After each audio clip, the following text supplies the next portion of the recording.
আজকে আমরা সাল্লাল্লাহু আলাইহি ওয়াসাল্লামের শৈশবের খুব সুন্দর একটি ঘটনা বর্ণনা করব। হযরত হালিমা রাদিয়াল্লাহু তাআলা ছিলেন হযরত মুহাম্মদ সাল্লাল্লাহু আলাইহি ওয়াসাল্লামের দুধমা। হালিমা রাদিয়াল্লাহু তাআলা বলেন, যেদিন থেকে মুহাম্মদ আমার জীবনে আসে তখন থেকে আমার জীবন বরকতে ভরে যায়। তিনি এতই বরকতময় ছিলেন যে তার নামও রেখেছিলাম বরকতময়। হালিমা রাদিয়াল্লাহু তাআলা বলেন, একবার খরা হয়েছিল, জীবজন্তুরা না খেয়ে মারা যাচ্ছিল, কিন্তু আমার বাচ্চারা যেখানেই ছাগল নিয়ে যেত সেই ছাগলগুলো ভরপেট খেয়ে আসতো। এই অবস্থা দেখে গ্রামের মানুষ তাদের বাচ্চাদের বলতে লাগলো, হালিমার বাচ্চারা যেখানে ছাগল চড়ায় তোমরাও সেখানে যাবে। এরপর থেকে গ্রামের অন্যান্যরাও হালিমার ছাগল যেখানে চড়াতে নিয়ে যেত সেখানে তাদের ছাগল নিয়ে যেত। হালিমার ছাগল এবং গ্রামের অন্যান্য মানুষের ছাগল একসঙ্গে চড়ানো হতো। কিন্তু গ্রামের মানুষজন লক্ষ্য করলো, যেখানে হালিমার ছাগলেরা পেট ভরে খাচ্ছে কিন্তু ছাগলের পেট ভরছেই না। হালিমা তখন বলেছিলেন, এগুলো তো সবই মুহাম্মাদের বরকত।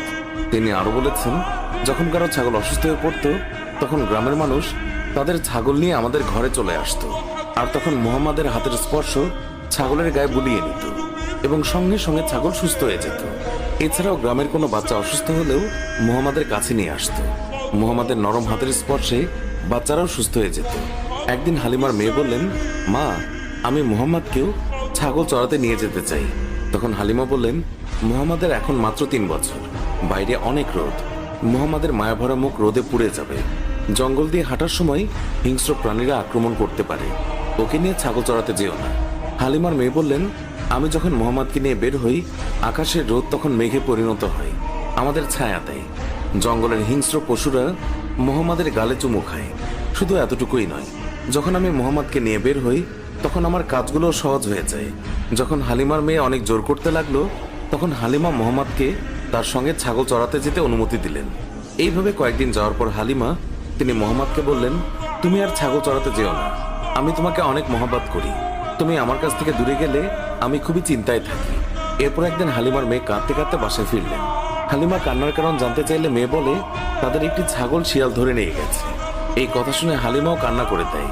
শিশু মুহাম্মদ তখন মায়ের চোখে পানি দেখে সে বলে, আমি এক্ষুনি তোমার ছাগল শিয়ালের কাছ থেকে এনে দেব।